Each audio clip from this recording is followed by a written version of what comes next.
It was an image of a poor young boy determined to fight for his education. Under a dim light of a McDonald's car park in Cebu province in central Philippines, Daniel Cabrera was photographed doing his homework on the pavement.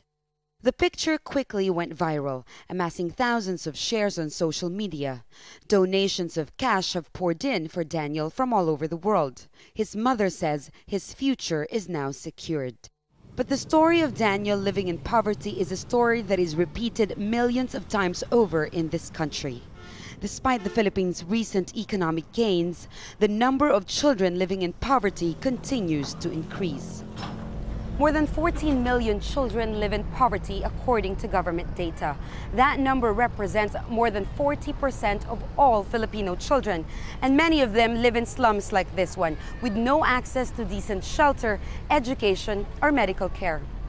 Stella Tumang has 5 children. Like many others here, they live in a makeshift tent close to Manila's port area. They rummage through garbage daily just to earn a living. She only makes $2 a day and can only afford to send one child to school. Naawa ako sa kanila.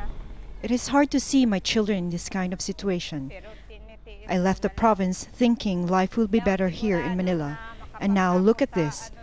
My children don't deserve this life, but I feel so helpless. Poverty forces millions of Filipino children to quit school. The country's vulnerability to natural disasters and the failure to share out the benefits of economic growth are also expected to worsen their situation in the coming years. The country's population growth is also a problem. A reproductive health law to improve safe-sex education and family planning has been passed, but hasn't yet been implemented. The leaders of the Catholic Church here are deeply opposed to it. But even when the reforms are brought in, their impact won't be felt for decades. The Aquino administration is quite unprecedented in the sense that this is the first time in Philippine history that we have invested so much money in social services.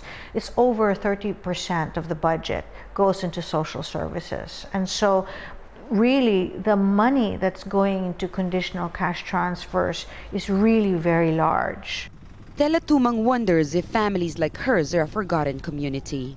Too poor to be hurt, she says. They are just living on the fringes of society. Shumalaling Dogan, Al Jazeera, Manila.